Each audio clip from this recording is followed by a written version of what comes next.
Thaís, é o seguinte, cara, eh, você tem uma formação diferente, eu diria, plural, né. Você tá falando aí que você queria ser diplomata, falar vários idiomas, e aí parou lá no no PD, né, o processamento de dados e tal.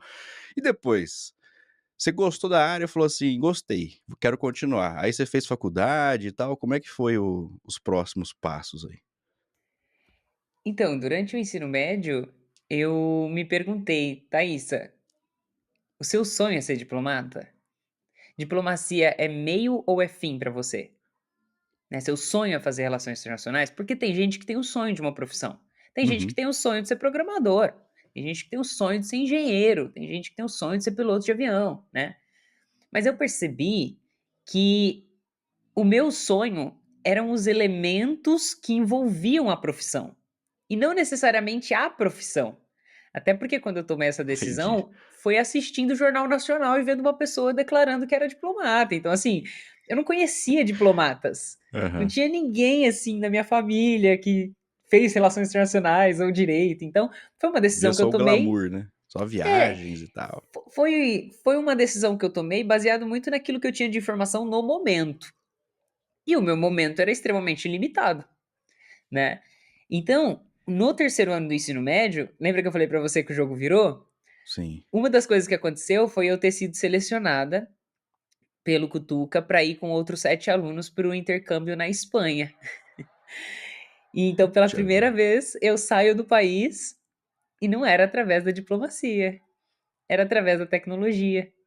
Então eu Olha passo um aí. período na Espanha, preciso desenvolver meu espanhol, assim, da noite para o dia, vivendo aquela experiência, vivendo uma outra cultura, eu volto com amigos que eu continuo conversando com eles, e aí eu falo: "Caramba, foi através da tecnologia", né. Então eu posso substituir o meio diplomacia, relações internacionais, por tecnologia, para alcançar os mesmos objetivos, de conhecer outras culturas, de conhecer outros países, de aprender outros idiomas, né, eu estava conectada globalmente.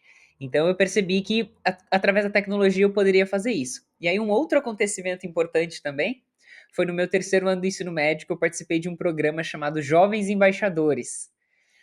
Foi um programa com mais de 5 etapas, se não me engano, onde eles selecionavam de 13.500 jovens de escola pública do país, eles selecionavam 180 pessoas. E aí parte dessas pessoas eram enviadas para uma imersão na língua inglesa na embaixada norte-americana em Brasília. Que E isso, eu fui cara. selecionada.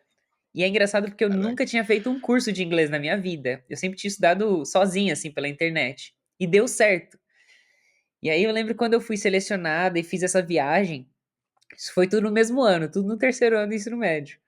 Nossa, foi pra É, Espanha e aprendeu espanhol e inglês num ano só? né, aprendeu, né. Puta vida. Se Ah, virou mas assim, pô, inglês e espanhol, né. tá doido. E aí, lá eu conheci diplomatas. Lá eu interagi com diplomatas. Eu lembro de um casal norte-americano que estava no Brasil e trabalhando nesse papel de diplomata. E ali eu conheci um pouco mais da realidade, descobri que não era daquela maneira que eu tinha fantasiado, sabe. Eu entendi um pouco mais de como que era, tanto que é uma dica que eu falo para as pessoas até hoje. Você quer entrar numa profissão? Conversa com alguém que trabalha na profissão, porque essa pessoa provavelmente essas pessoas, né, não conversa só com uma, conversa com mais de uma, essas pessoas vão te mostrar a realidade do dia a dia de trabalho, né. E pode ser que ao ouvir a realidade você se apaixone mais ainda pela profissão. Ou ao Uhum. ouvir a realidade, você vai falar: "Opa, espera aí, acho que não é bem isso". É. Só que tem que selecionar as pessoas certas também, né, porque tem o pessoal Sim. agora da bolha tech que inventa uns negócios aí que não é verdade não. Conversa com bastante gente, entendeu? Não conversa com uma só, conversa com umas É, 10 pessoas de lugares diferentes, assim, para você claro, cada um vai ter isso. sua experiência, né, mas quando você entende melhor o mecanismo daquela profissão, tem coisas que são base, né, tem Uhum. coisas que principalmente uma profissão como a diplomacia, por exemplo, né, que, tem passos um pouco mais, rígidos do que a área de tecnologia que tem realmente uma variação, uma variedade absurda. E aí então nesse mesmo ano eu presto para a Unicamp, porque a Unicamp era do lado de casa, eu não queria ir para outro lugar, só que não tinha nem direito nem relações internacionais, né, ali na Unicamp. Então eu presto Você morava em matemática. Campinas mesmo?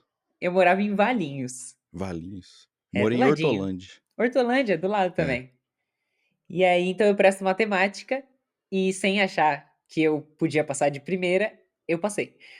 E aí eu entro em matemática na Unicamp, então, e ao mesmo tempo eu entro no mercado de trabalho, trabalhando como desenvolvedora de software, no caso Android e iOS nativo. Putz, você já começou já mandando bala no mobile já. Já, eu sempre Legal, cara. gostei do Android, no caso, mas quando eu entrei na empresa, me colocaram num projeto iOS para trabalhar com Objective-C. Mas o meu TCC, por Sim, exemplo, foi em Android, Java para Android. entendi. Pô, muito legal, cara. É aquele negócio que a gente tava falando, às vezes a gente pensa a gente mira numa coisa, acerta na outra, que às vezes é até melhor do que a gente tinha pensado antes, né. Não, muito legal. Mas assim, beleza. Aí já pulando para uma próxima etapa, aí você fez uma outra não, mas uma transição de carreira focando mais aí em liderança, gestão e tal. Por que você quis fazer isso mais pra frente, assim? Porque o pessoal começou a falar o seguinte, não sei se você já ouviu falar essa, que ele sempre espera um dia deixar de ser dev. O objetivo dele é deixar de ser. Não E aí sabia você dessa, não? deixou de ser. E aí você virou liderança, focou mais nessa linha aí e tal. Qual que foi a sua decisão? Como é que foi a sua decisão de sair de dev e trabalhar com outras coisas? Olha, eu tenho que ser bem sincera que o que eu mais conheço é dev que não quer deixar de ser dev, não. É, Ele quer continuar na vertente tech, assim, ser staff engineer, principal engineer e seguir esse caminho.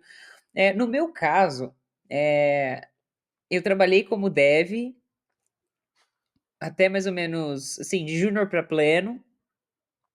Só que mesmo durante essa experiência dentro do desenvolvimento de software, por mais que eu gostasse muito de programar, eu gostava muito de fazer outras coisas também. Então eu gostava de falar com o cliente, eu gostava de participar das reuniões, para entender toda a parte gostava de de daily. gostar Adorava daily. não, dele não. Dele Aí já é não. demais também, né, Não, pô? não, dele já é demais, mas assim, uma review, eu gostava de fazer apresentação de review, por exemplo. Entendi. Tudo que a gente tinha construído naquela sprint. Eu gostava muito de participar de retrospectiva. Eu gostava muito de participar de planning. Nossa, planning para mim era a coisa mais legal da vida. E conversar com as pessoas sobre as diversas formas da gente poder, se a gente ia pontuar, por exemplo, as tasks ou não. Quebrar a task era um negócio que eu achava incrível, né? Pegar um projeto grande aí e quebrando em projetos menores. Eu gostava muito de ir no cliente para entender qual que era a dor. Então eu acompanhava a PO sempre que eu podia, eu acompanhava as pessoas de UX. Depois que a gente terminava a nossa parte de desenvolvimento, antes da review, eu gostava muito de sentar do lado da tester, pegar uma massa de teste, por exemplo, e ficar testando ali manualmente. Então eu gostava de olhar para o projeto de ponta a ponta. E não só no aspecto técnico da coisa, mas no aspecto de produto e negócio. Uhum. Então, teve um projeto, eu participei de alguns projetos. Eu participei do projeto em iOS, em Objective-C, da CIA. Depois eles me colocaram, acho que foi até em paralelo, eu fazia o bug fix do aplicativo da Marisa em Android, porque eles já sabiam que eu gostava e tinham um pouco de conhecimento. Depois eles me colocaram num projeto do Google como dev Android também, que era um e-learning. E aí eu lembro que eu fiz a apresentação na review em inglês, foi minha primeira apresentação em inglês de um Nossa, projeto. A gente tinha um cliente do Google Londres e do Google Colômbia, e aí eu fui no Google de São Paulo para fazer a apresentação para esses dois clientes internos, né, vamos dizer assim. E entendi. depois Pô, esses clientes, pressão do caramba, velho, isso é pô, doido. foi, mas foi muito legal. Aham. É, é. E aí, depois desse projeto, eu participei. É que engraçado, assim, dentro da Dextra. Eu trabalhava na Dextra, né, que é uma software house, e depois ela foi comprada pela Mutante, depois pela CIT. Atualmente é CIT, né? A galera que tava lá é Uhum. CIT. Mas na época, a gente estava dentro de um parque tecnológico em Campinas, então tinham várias outras empresas, a própria CIT ficava lá dentro, a Matera, enfim, tinham várias empresas muito legais e a gente acabava conhecendo as pessoas. Muita gente lá estava na Unicamp, então a gente ia e voltava junto, por exemplo, né? E a Unicamp é pertinho também. E aí, eu lembro que nessa época tinha algo muito legal, que foi o que me fez tomar a decisão de ir para a Dextra, porque quando eu estava prestando os processos seletivos, eu passei em algumas empresas, uma delas foi a Móvel. para trabalhar no Play Sim. Kids. Que seria do caramba, já começar com produto, né? Mas eu decidi ir para Dextra justamente por conta da variedade de stacks e também de projetos que eu poderia participar.